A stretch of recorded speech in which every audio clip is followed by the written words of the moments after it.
everyone, welcome back to another episode of Teach, Sleep, Repeat. My name is Dylan. And my name's Hayden. And this week we're taking a look at what it means to be a teacher and a parent, how to balance those things, how it might affect you as a person, and all that good deep stuff. And reflecting on our own personal experiences of being a new parent and a teacher at the same time. Let's go. So for context, you and I, we became parents in 2023. We did. We didn't plan this. we didn't get together and say, should we get going at the same time? You keep telling them that, mate. You keep telling them. We did. We did. My son, Rory, was born in October 2023. Your daughter, River, was born in... November 2023. Very easy for me to remember. 6 weeks later. Yeah. Well, because it's like with the months, obviously Rory's is the 5th. And I know Rivers is the 19th because it's 2 weeks. Yes. Plus the month, obviously. So not exactly 6 weeks, Hayden, if we're going to be very specific with the maths here. Okay. Okay, 6 weeks and a bit. Mr. Maths League. Because there are how many days in October? 31. Right, sorry, I've got to Is it 31? Yes, it is. Yes, it is. Right, Hayden. How old are you, Hayden? 33. don't know any numbers. Hayden's 33. Yeah. And about 6 months ago, we were talking about national holidays and stuff. The only national holiday Hayden knows is Christmas, yeah. December 25th. So I said, surely not. I get why you might not know Easter because it changes every year. Yeah. I understand that. It's frustrating. I get it because I don't always know when Easter is going to be. But then I said to you, when's Halloween? And you had no idea. Yeah, still don't. Do you actually? You do? I am like 40% sure. What? Because I just don't care. I don't care. It's not about caring. Look, I've carved the pumpkin this week, so it's coming up soon. There's nothing about it that is to do with caring. It's just knowing and existing in a world where it happens It's every the end single of year. October, right? 31st of October. Well done. Yeah. Congratulations. Yeah. But I genuinely, I'm not even, I know it sounds stupid, Yeah. but I don't really know that. And next year, I will not. If you ask me in February when Halloween is, there will be 1% chance I'll know when it is. Right. Anyone in the WhatsApp community, you can join down below. Make sure in February time, one of the Q&A questions is simply, when is Halloween? And I'm gonna I catch just you don't off remember guard. these things. I don't remember them. Anyway, so our children, my son's just turned 2. Your little girl's about to turn 2. Cheers.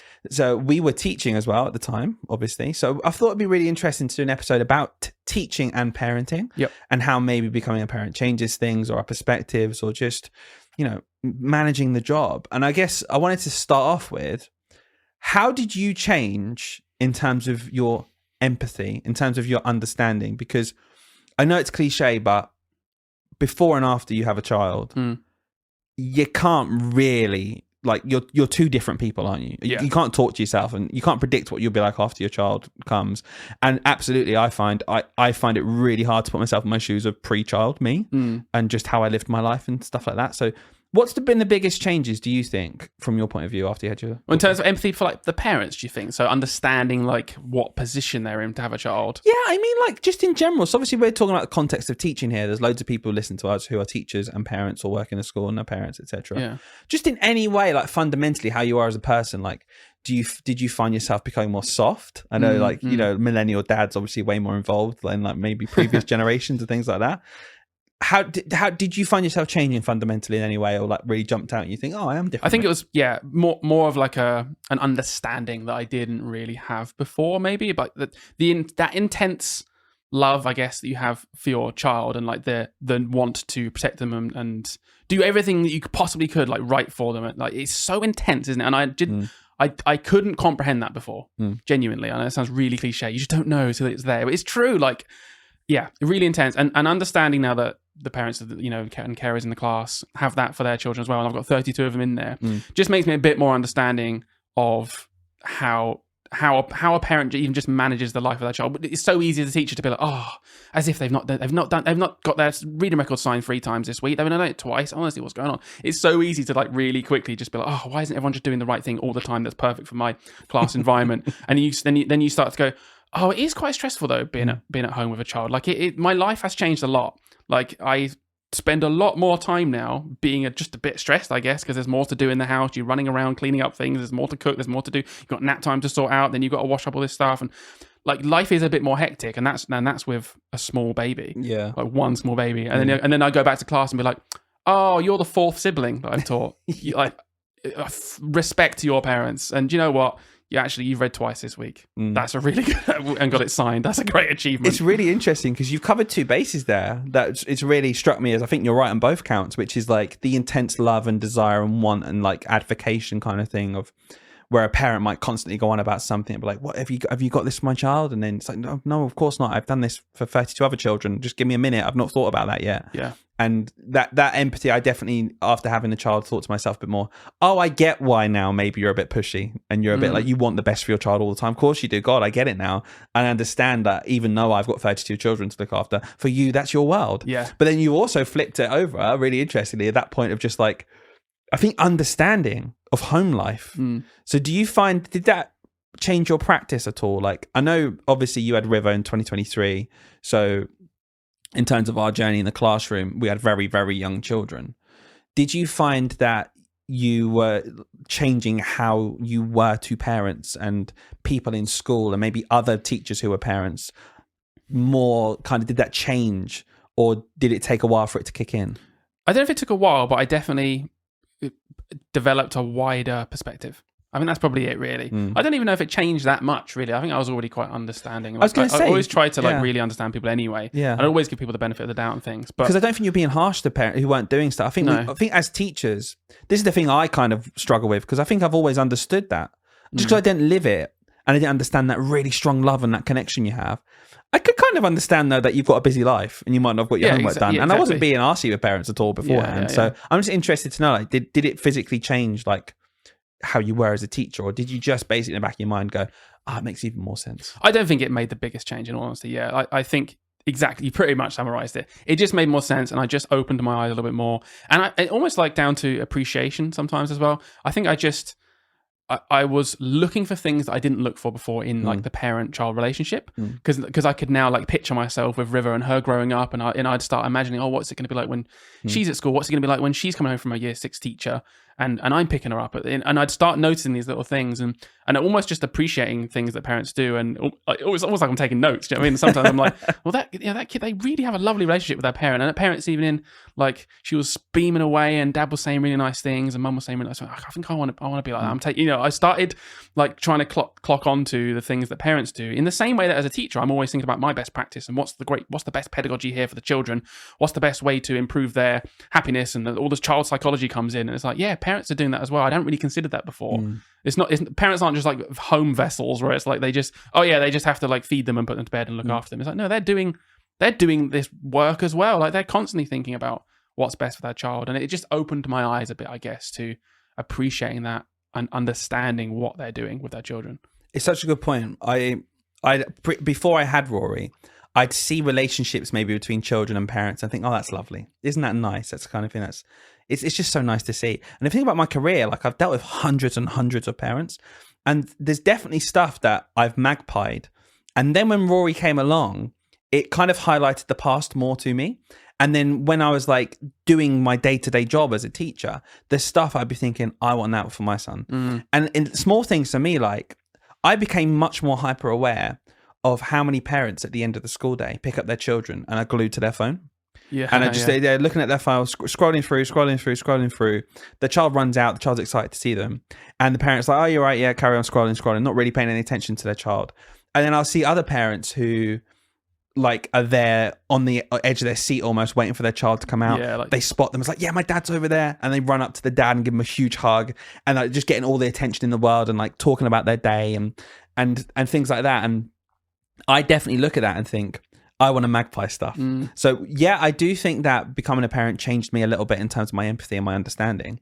But I also think that it allowed me to pick bits and bobs that I saw from parents that I really liked and be able to magpie it. So like, it almost, that changed me more than having my boy. It was more like, okay, because my outlook's different now and I do have more empathy and I do kind of know what I would like to have with my son as he grows up. It opened my eyes more to, like, I want to say good practice. It sounds ridiculous, but good parenting. Yeah, it's funny how like we've immediately switched it, isn't it? Because we're obviously thinking about, how has it changed us as teachers? But actually, like, it's the other way around, isn't it? Yeah, as well. I think so. It's like, how has it changed us as the potential parents we want to be? Yeah. Funny enough, you said about the phone example. I was in the park yesterday and I went out so Lauren was out yesterday, or was it the day before? I can't remember.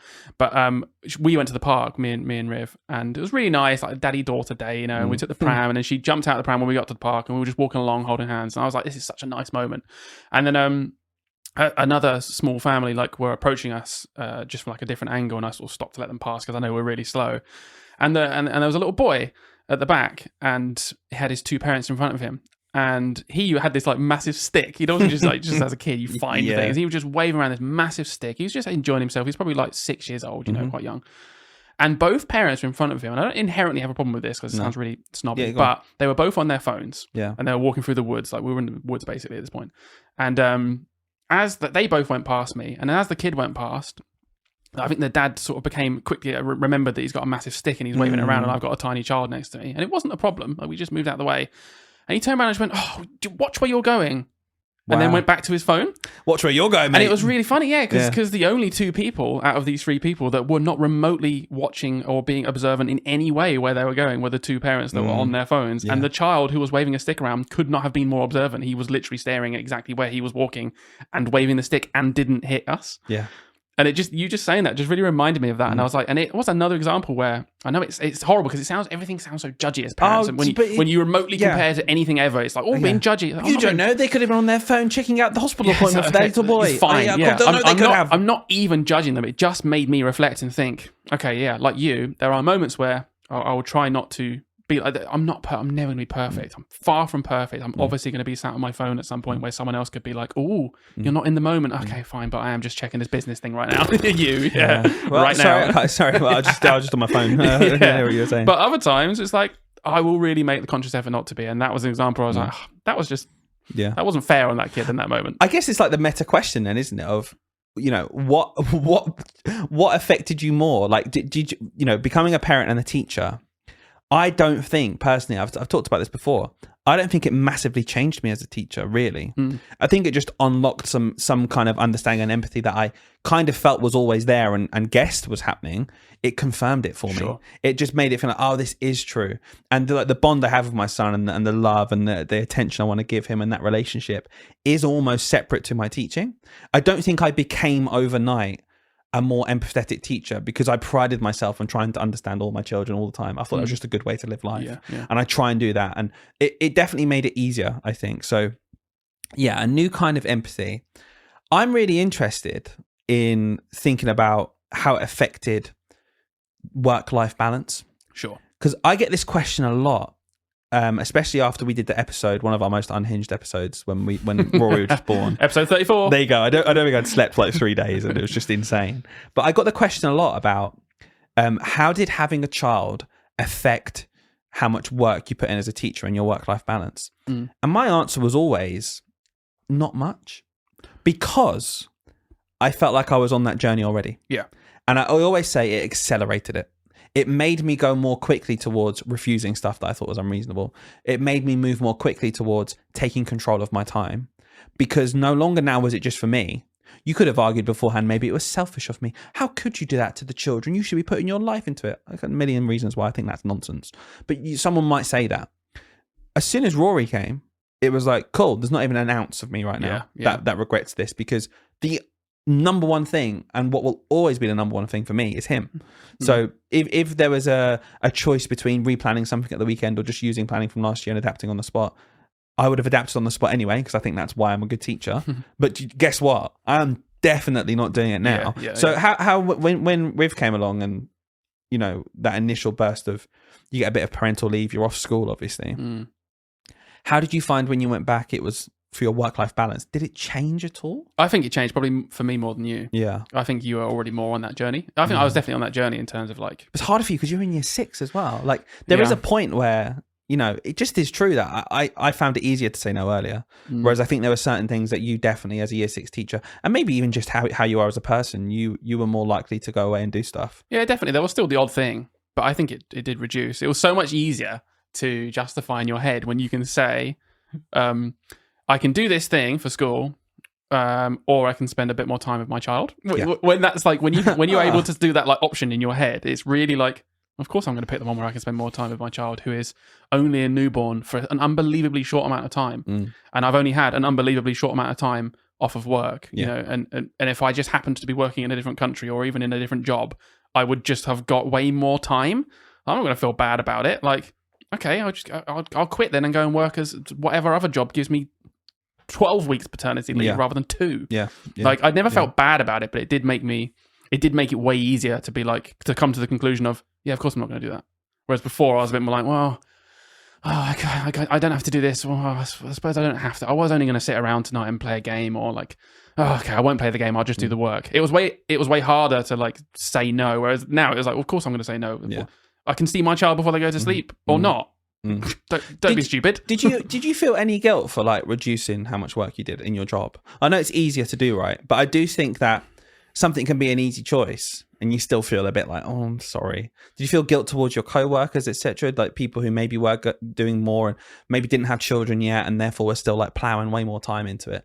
Did you feel guilt at any point, like even for the kids, your co-workers, your boss, you know, even your daughter to an extent? Like, yeah, I found myself feeling more guilty after, like, to who? To everyone in general, just honestly to everyone in general, in terms of I felt like I couldn't win.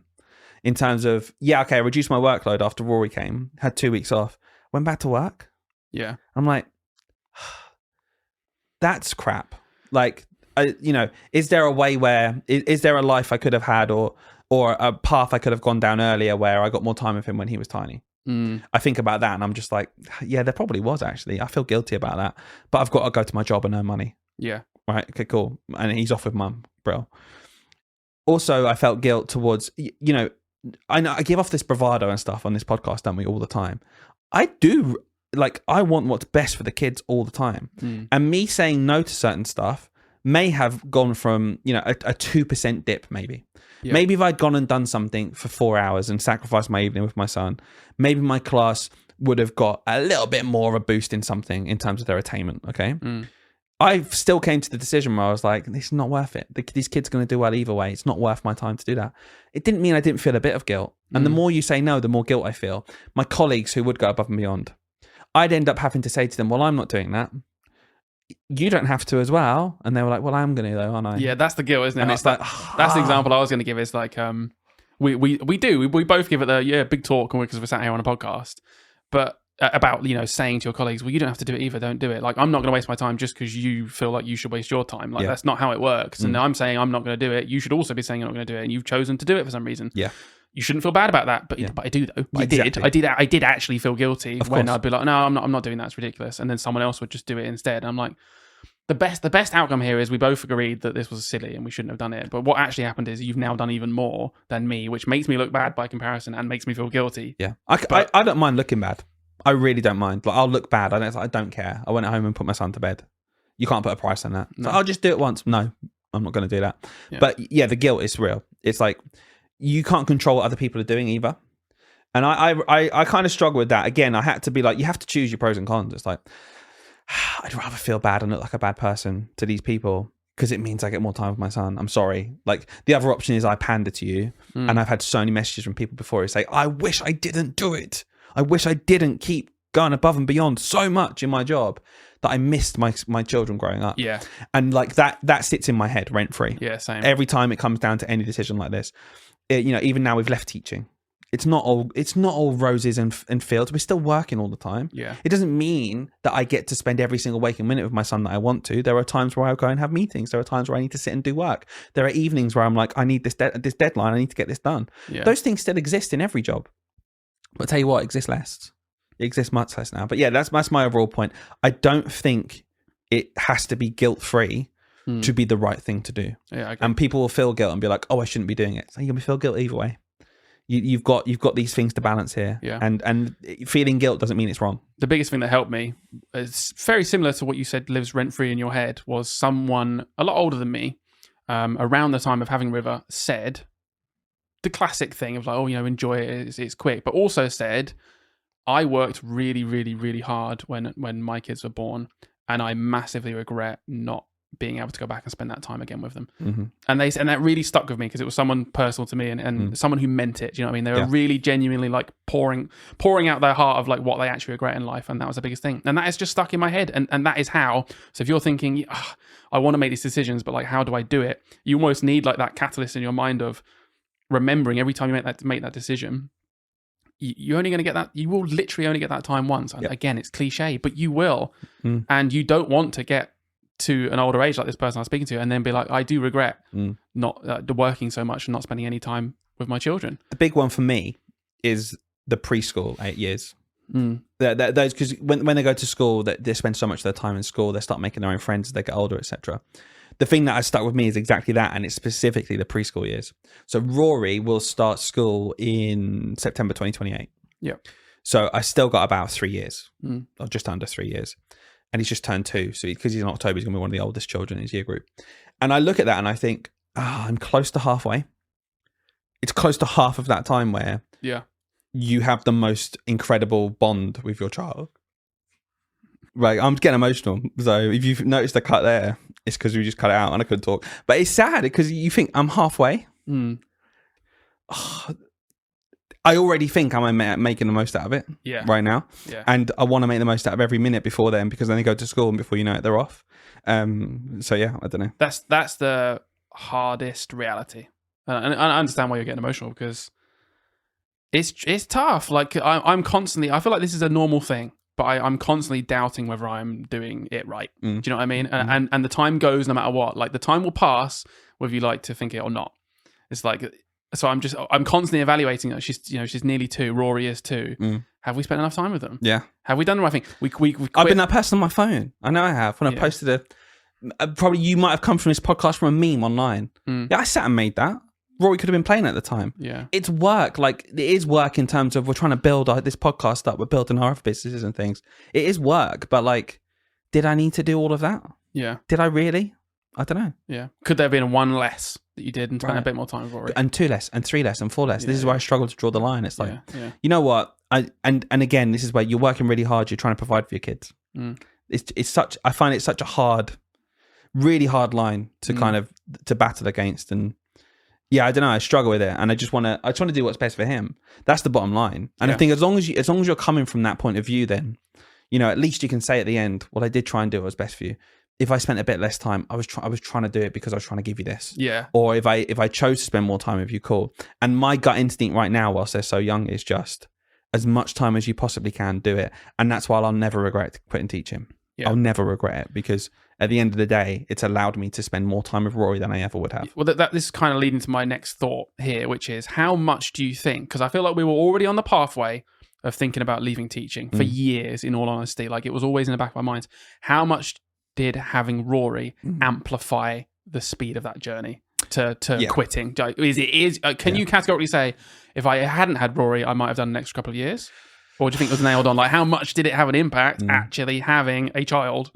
I really struggle with both parts of this, because I really think having a child can make you go both ways. So as soon as I knew we were pregnant with Rory, I thought to myself, oh crap, I can't quit. That's what I thought. I can't quit. I need this guaranteed income. Right, sure. Like, we've got a mortgage to pay. Rory needs this really stable household right now. I need to not take any risk. I need to not be at 90%, even whenever I need to be at 100%. We can keep the tutoring business going. We can keep the podcast going. We can keep the YouTube going. We can keep the real job going. We can just do it. I'll juggle it all. And I can see why people go down that route. Yeah. Because I was nearly going down that route. Yeah, I was nearly going down that path. And then I just had to check myself. And I thought, if I do that, I will not have any time. I cannot do everything. Something will have to give. And I realized something will have to give. So something had to give in terms of the teaching job, the tutoring company, the social media stuff that we're trying to grow, and the other businesses that we're growing right now. And I thought to myself, do you know what? I need to take a break from teaching. I've done it for 10 years. It's the thing I've done the most. It's the thing I've done the most of. It's the thing that takes up most of my time. And this is what the main thing was. It takes up most of my time. We were in a very lucky position where, although it wasn't 100% and I was choosing not to go down that 100% safety route, it was quite a safe option for us to quit because of the businesses we have, because of the routes we're going down and the money it makes us. I know for a fact, and just being really transparent to everyone now, I know that I have like a 2-year burn rate. If I was to quit teaching and nothing was to grow or change or be any different or go right or boom or anything like that, I know that I can survive and we can have our house for 2 years and I'll look into getting a job again. Yeah. So that's what I was thinking to myself. And I was like, what an unbelievably privileged position to be in, where I can make that choice. Because I know a lot of people listening just simply can't do that.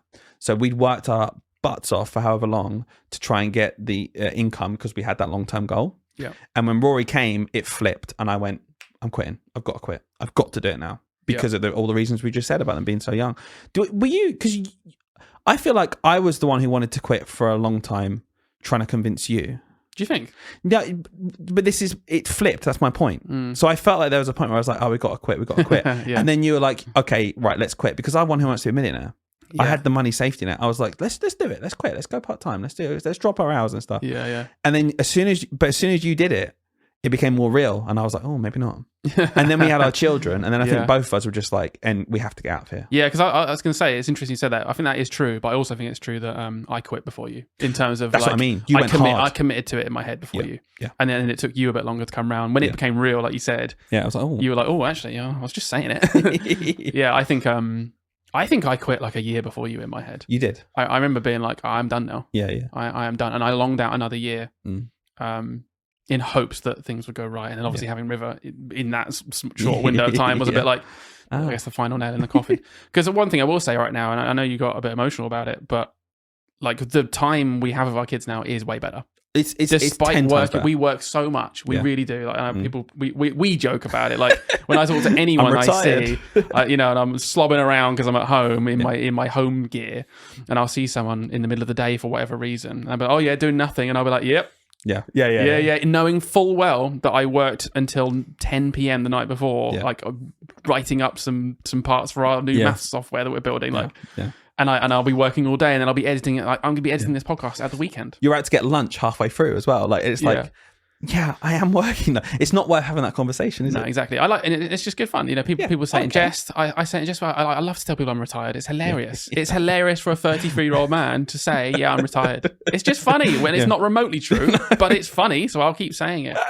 But I look at my life now, and I do keep myself in check, and I do think we are in a better position. Like ultimately, I look at it. I think I'm still in the education world. I'm still talking about teaching all the time with this. We're still building stuff for schools. I still talk with teachers and we have our tutoring. I still work with kids all the time, but I have way more time with. Is the flexibility? I think. Yeah, it's more. That's it. I might still on paper work a week of the same amount of hours that I would done in school. Yeah, but I got to have lunch with Rivy every day. Yep. I work when she's asleep. I could work in the evening, so I can just top load a bunch of those hours into the evening and actually just spend the earlier part of the evening with her. And it's just generally, I'm enjoying it a lot more. Even 100%. though, but yeah, it's a tricky one. I think teaching and parenting are just really are just not that compatible. I think a lot of people say this online, and I would agree. Is that they're really, really hard things that if you really want to be a super present there parent and like make the most of those early years, and also be the best possible teacher you can be in a primary school or a secondary school, it's very hard to marry those two things together without some sort of like significant loss in either of the two options. Yeah, completely. And that's what sticks in my head is exactly that. It's people saying that and people regretting. People only regret one way. Yeah. People only regret taking time out with their own kid. But never has someone said, oh, I chose to have more time with my child and God, I regret it. I wish I was teaching more. That never happens. Thinking about that class I had 5 years ago. Like, it never so happens. Annoyed. I want to move on slightly to chat with you because I think you're in a very unique position. And I want to think about us looking ahead because obviously our children are young and they're not even in school yet. Yeah. And it really got me thinking about how I'm going to act when my child goes to school. But then I thought, wait a minute, Rivy goes to nursery some days. So could you just maybe talk us through that? Like, what was it like? And specifically in the context of you're a teacher and you know that professionals are doing this job, but you were very much in the role of parent when Rivy first went to nursery, dropping off for the first time, her just being in nursery in general. Yeah. Do you find it tricky, like bringing stuff up that you don't agree with, or do you think it's fine, or... What do you find yourself contradicting yourself? Yeah, go on, just in general. I guess the first thing is just harping back to the first question about empathy. Taking River to nursery has really helped me like develop my empathy from a teacher perspective for parents. Yeah, because I realize how actually monumental it is to give up your own child to basically strangers who professionals. You can respect that. And then leave them for the day with them. Like it's actually like it's the turmoil. There's a lot to it, and I never appreciated that before at all. I just be like, of course, drop your kids off to me at school. Stop making a fuss out of it. Like I'm a teacher. I know what I'm doing. Yeah. I never appreciated that. Yeah, it's because they have this unreal bond, and of course they don't want to just be like, bye child for 8 hours. Maybe some do. It's like, yeah, nice break. I'm sure it gets to that point where it's eventually. like, hello. Yeah, but like at least at the start, it's like, yeah, of course that parent's a bit upset. I remember used to thinking like, oh, why is that parent crying? Why is the parent crying as well? It's not helping the situation. Yeah, but that child was 10. Yeah, and maybe, Year 6. but even still, it's like the start of the year, your kid's upset going into school. Oh, it's horrible. And it's like, and I didn't understand it, whereas now I do, because I was that crying parent, genuinely. Like, and I'm not a massive crier. Do you know? I don't cry. You know, Well, take this episode. clearly polar opposites here, but I don't cry that much when I get emotional. I tend to just sort of smile. Well, I don't think I do, but clearly, I don't know. I'd say you're a very emotional person, maybe. But when I took Rivi to nursery for the first time, I cried for 10 minutes straight in the car on the way home. I'm not joking. Yeah. Because I felt so unbelievably guilty. Did she not want to go? Because she didn't want to go. And I didn't expect this because she's really quite outgoing. And we'd done these like settling in days before where she just enjoyed herself. I was like, this is a result. But did you stay with her for that? Some of them. Right. So, yeah. So she had a bit of experience of like being left alone. And I was like, this is great. She's going to love nursery. It makes me feel better because we need the childcare basically for months. So we do 3 days, only 3 mornings. That's all she does. Doesn't do loads, but we needed the childcare at that time. I was like, great. She enjoys it. It's going to be like a club to her. And then day 1 came and I dropped her off for her real first day. And she clung to me and she screamed and she cried and she was like pining for me, like, Daddy, like, don't, as in looking at me with those eyes of like, do not leave me. Like, the only thing I need right now is you for not to leave me. And in that moment when you have to go, yeah, but I'm going to though. I have to leave you. And you know they don't understand the nuance of this situation. All they're thinking is, my dad's leaving me. I want this thing for my dad and he's not giving it to me. And it's the first time I've ever just like blatantly refused like a need that she has. And I could not have felt more guilty if I tried. It was honestly the worst guilt I've ever felt in my whole life, to the point that I nearly cried in the room and I was like, oh my God, I'm going to be that parent. I've become that parent. I can't quite pull yourself together. Yeah. And I could feel my lip going. I was quick and I was like, right, this is it. I just need to get out of here. And she needs to, like, I know this is the best practice from being a teacher, from the kids that come into me. I could literally reflect in the moment of children that are upset when they come to school are always fine within like 5 minutes. They're Cold fine. turkey, go. Just the parents, the best thing for parents to do is just leave them because they will be fine. I know that. And it took every like ounce of my body to walk out of that room and just not pick her up. Like all I was thinking was, I'm just going to take her again. We'll try this another day. Well, because you spoke to me about this at the time and you were like, I'm considering just not doing this nursery thing because it happened for a few days in a row. And I found it fascinating because not remotely saying you're wrong. And I think the way you feel is very normal. And in fact, if you didn't feel that way, it'd be odd.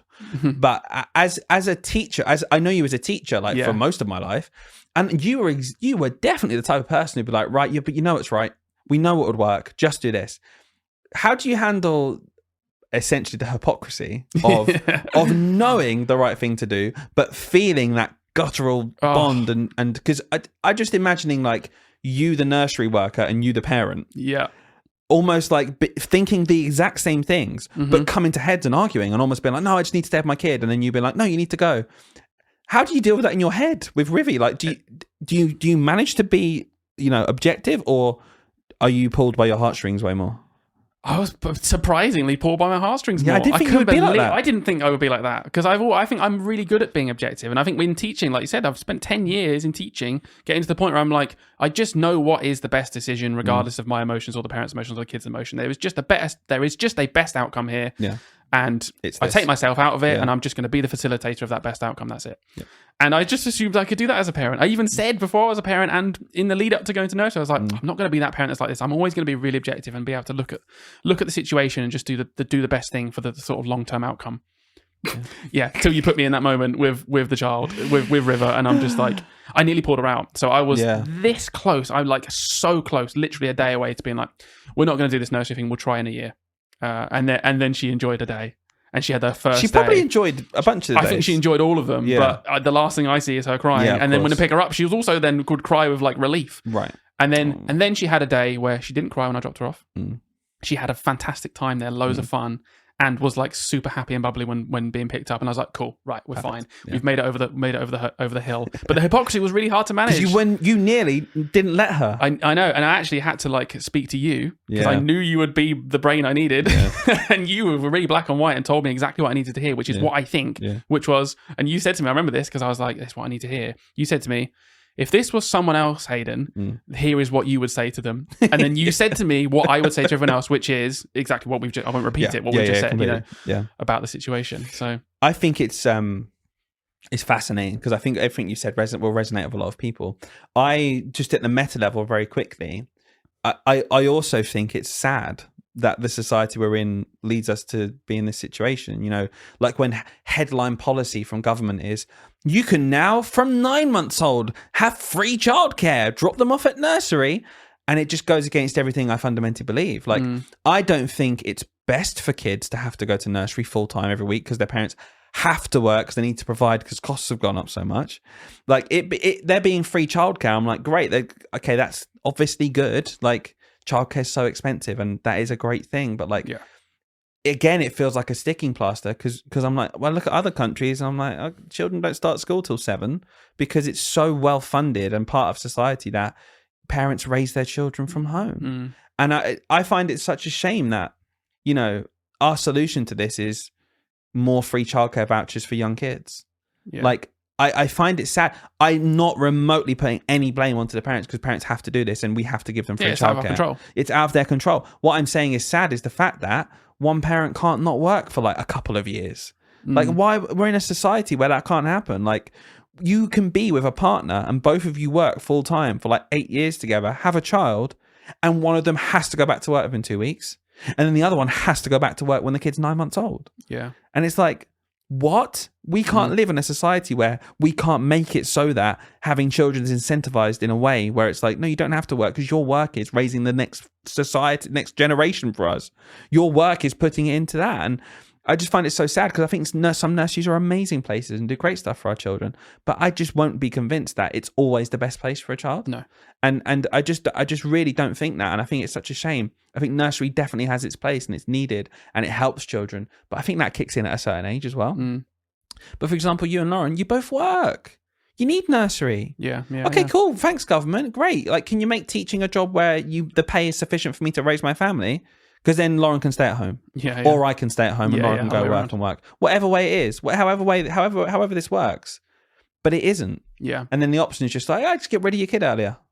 Oh man, that's sad. It's quite dystopian, isn't it? In a way, little bit, because it always was that. Yeah. And a lot of people know we shouldn't glorify the past because the past is full of lots of horrible, miserable things, and there's lots of nuances to everything. It's easy to pick out the bits and say, yeah, we used to have one parent that would work, and then someone else could come back with all the counter arguments.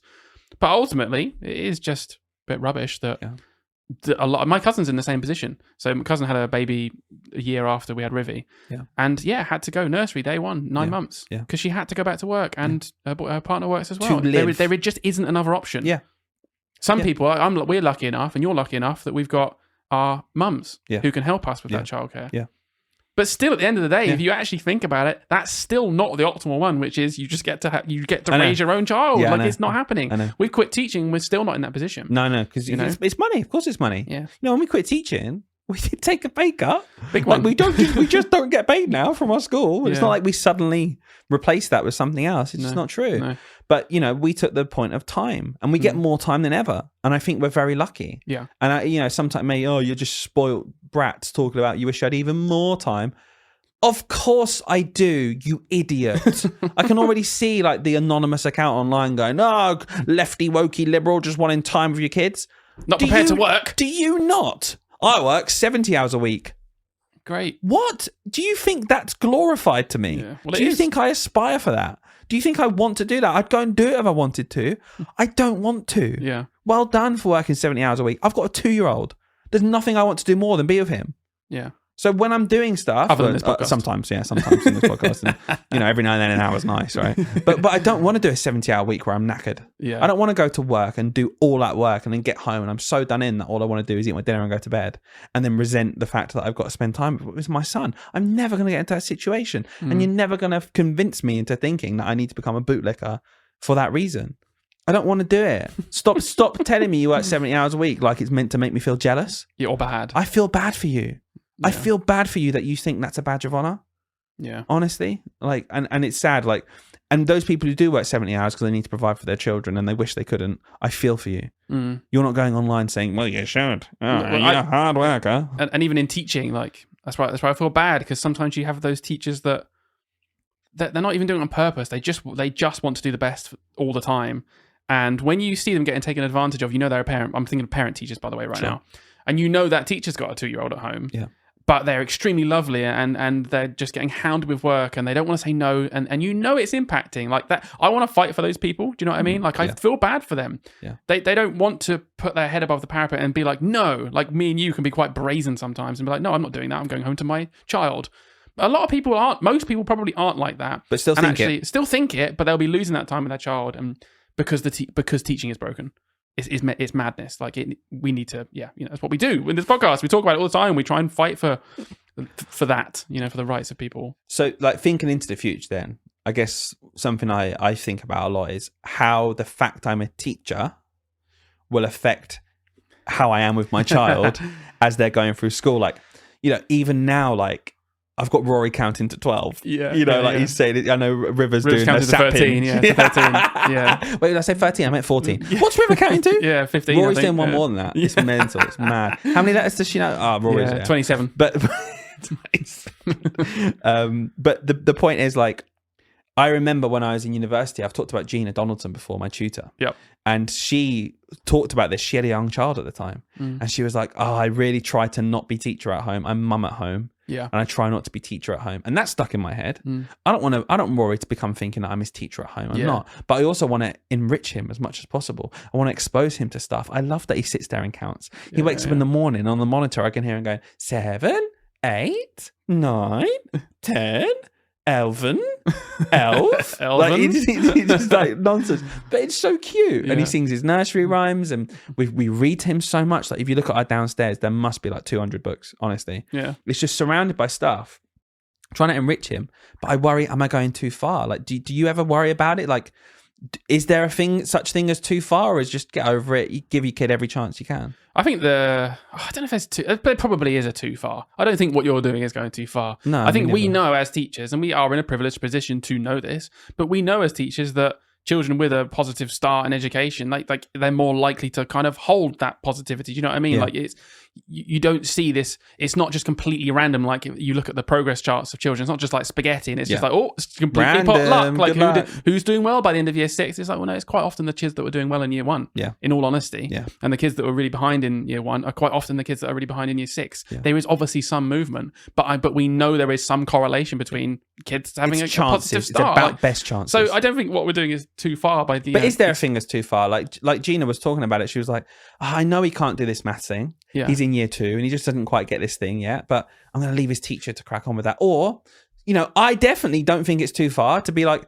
I'm going to help you with that. No. Like, so I just don't know. Okay. The too far thing, I think, is a personal line for everyone. And I think the too far would be when your kid literally is screaming they don't want to do it and it's not remotely enjoyable. And now you're starting to attribute learning with something that's horribly unenjoyable and a chore and that makes them upset. The line is probably somewhere where it's like where it becomes that for your child. Do you know what I mean? And it's a horrible chore and you're now doing a disservice to your child because they're actually making them hate education. And not the other things. Like the thing I'm so passionate about as Rory grows up is providing those things that school doesn't. So although we can sit there and think, well, he doesn't quite get this maths thing, there'll be a point where I'm like, okay, well, I know he'll do that 6 more times in his school. And it's kind of okay at this point. He doesn't quite get it. But do you know what he won't get at school? A 3-hour walk through the forest at the weekend. Yeah. Do you know what he won't get at school? Going to the beach with his cousins and building a sandcastle and having fun with his family and stuff like that. So that's where I think I look at it and I go, I get, maybe there's no such thing as too far, but there is maybe such thing as I just need to definitely make sure I'm remembering my place, though, as parent. Yeah, sure. It is everything. And I would hate to get to the point where enrichment isn't my number one thing for him. Like, we'll go to, if he wants to go to the Natural History Museum, we'll go up for the weekend. If he wants to read this book, we'll read this book together. And maybe reading something I will push and be like, we've got to do it, though, even when you don't want to. Yeah. But there'll be other things where I'm like, okay, as a teacher, I know it's better that if you can form your Fs properly right now. But but you know what we're not going to do for 2 hours on a Sunday morning? Sit and do your Fs properly. We're going to go and watch some non-league football. We're going to go to a football tournament. And I'll write a note in your reading record to the teacher if I really need to converse with them about something. Right. He keeps messing up his Fs, just let you know. But again, like even that, maybe we could go on to that. Because we talked about like too much outside of school. How are you going to find it interacting. I think you're going to really struggle. I think I'm going to be the annoying parent. Because I think you're really annoying. Yeah, I think I'm going to be really honest. Yeah. I think I'm going to try so hard not to be the teacher parent. We all know the teacher parent. I don't have to explain it. But but very quickly, 99% of parents I know who are teachers are amazing and like godsend, and it's like, you understand and leave you alone and crack on and stuff. Yeah. But I know, yes. But we know the cliche teacher parent thing that I'm getting on here, which is basically the teacher who then just is a nuisance. The parent who is a teacher or was a teacher who is then a nuisance to their child's class teacher because they're just like getting so involved and grilling them over certain things, rather than a parent that wouldn't have known any of these things who would have just been like, cool, crack on with your job. So like controversial thing here, I suppose, but like obviously we all know that if you're in a multi-form entry school, right, as a parent, you might think, I kind of hope my child gets this teacher for whatever reason. Especially if you're a teacher, you might know certain stuff. But like, I know for a fact this teacher's really good with like handwriting, and my goodness me, if he can just nail that this year, I'll be really happy. So I have a preference. How are you going to act if you don't like your child's teacher? Like, are you going to, because we know how much of an impact it can have on a child negatively when they're not getting on at school, they don't enjoy themselves.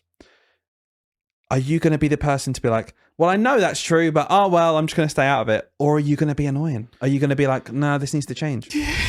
I don't know. It really depends on the situation. I think I will do everything I possibly can within my brain to separate parent and teacher. I really will try that as much as possible. But I can't ignore the fact that I will just know stuff intrinsically.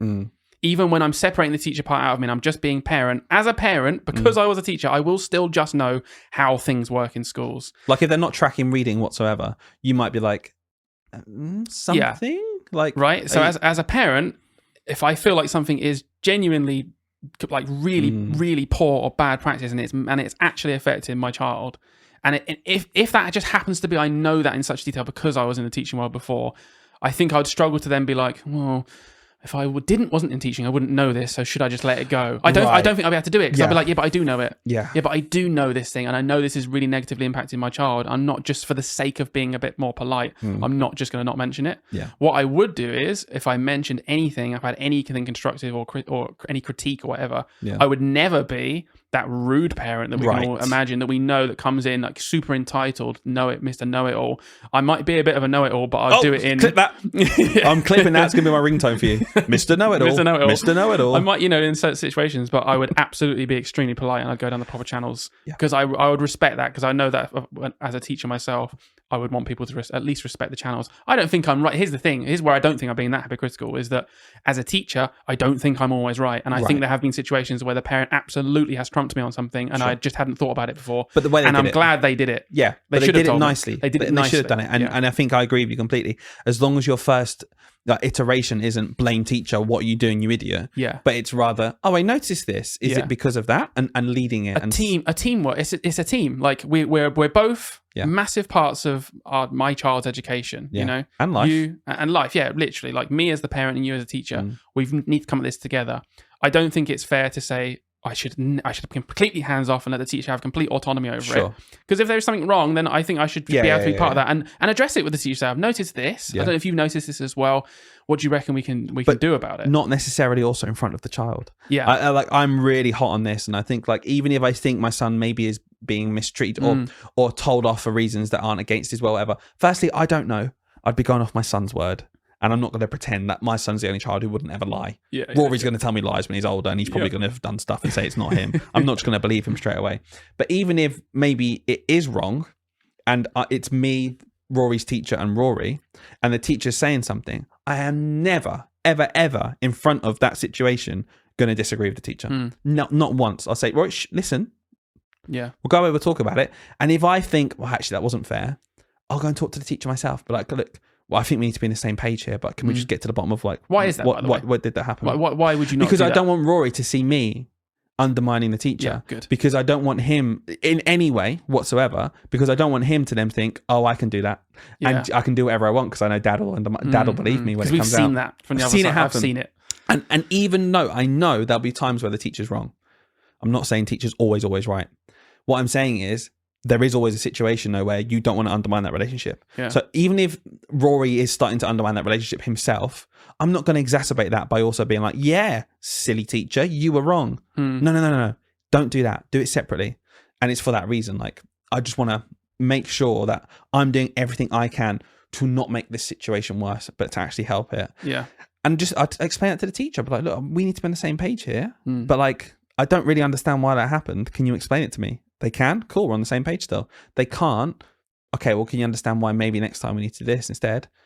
Cool, come to a new agreement. Still can't. I'm going to have to talk to the head teacher now. I'm still going to keep it away from Rory as much as I possibly can. It makes sense. I think I want to dive into your brain a bit more. So I think we've established that I won't be able to bite my tongue.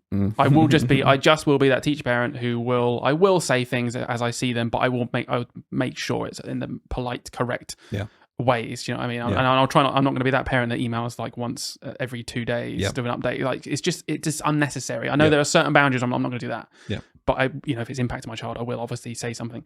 Whereas you are horribly awkward and you really don't want to like have conflict, I think sometimes, and maybe and you don't like conflict, that's for sure, and maybe even to the point of like you don't want to seem rude. Yeah. How will you deal with this? Because you are very opinionated at the end of the day. Yeah. So how are you going to tackle this? I think I'll have to just be black and white and be like, and if I did find that, I'd just be very much cementing in the first place. This is what I try and do all the time. I try and cement the context to every conversation I have because I want it to be rooted in.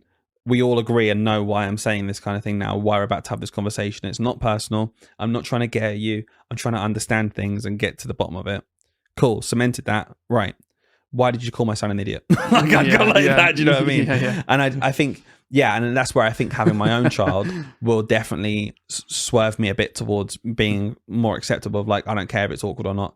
My child's really upset. I need to get to the bottom of it. Yeah. I'd be able to swerve past that a bit more. Whereas now I'm just like, oh, it's my personal opinion. So I guess we'll just leave it at that. Haha. Isn't that great? And I'll take the awkwardness. But like when it's my son, I definitely think like, cool, I need to have my hat on here because I don't want to undermine this relationship. I want to get to the bottom of it and sort it for him. Yeah. So like, I think I just have to be more calculated. You can take your mind out of it almost because it's for someone else. I try to. Like that's basically what I try and do. I think there'll be times where I probably lose my patience if it's awful. And I'll probably be that parent who I used to think, calm down. I understand. Yeah, really. I can't imagine you. I think sometimes it would have to be serious. Yeah. But in general, I think 90% of the time I'd say, get over it, son. Yeah. I'd say to my son, get over it. But it was wrong. I wasn't talking. So yeah. If my son wasn't talking and got told off, I'd say to my son, you need to get over that. Yeah. You need to understand. You need to get over that because that's going to happen all the time. I'm literally a teacher. I did it all the time, I'm sure. Right? Excuse me. Why are you talking? I wasn't. It was people behind me. Was it? Yeah. Sorry. Yeah. If my son comes home and says, I got told off today, talking and I wasn't, I'd be like, cool. Okay. Your life's going to go on though, innit? Yeah. So what? Yeah. Like I'd honestly be like, so again, I'd say to him like, so did you do it? No. Why are you annoyed then? Yeah. Have you done it before? Well, yeah. Okay, yeah. Okay. There you go. You got a reputation, haven't you? Oh, so you had nine times in a row where you were talking and the one time you weren't, you got told off. Yeah. Why don't you sort yourself out then? And that's the one you complained to me about. Yeah. That's the one you brought to me. Exactly. So I really think I'll be hot on it that way. But yeah, I guess, in general, I'd want to be a team. That's all I'd look at it as. And like, I've been in that situation where working as a team with parents and the child and teachers, that's where we tend to get the most outcomes that are more beneficial. I've got one last question. Oh, go on then. Let's round it off with this. Because you're now a parent and a teacher, what are you going to buy your child's teacher for Christmas and end of year gifts? It's got to be a mug. Would you like a 98th mug? Yeah, I'll be that parent who sends the kid in to have that really awkward conversation with the teacher. As a teacher, I've experienced this where they say, "Mum says, what do you like, gin or beer?" And it's like a 9-year-old asks you. I'm like, "Oh, I'm not sure I want to tell you." It's December the 11th. Asking me about like gin or beer. So I wonder why. Yeah. Do I tell you? Yes, gin. Actually, please. Yeah. Tell your mum I like gin. Yeah. Yeah. No, I don't know. I probably would just find, get my kids to be like, come on, find out what they like. Some hobby, something they're interested in, just anything that I can latch ononto, and I'll get them a voucher for it or something like that. I really want to be the person who gets the gift they've never got before.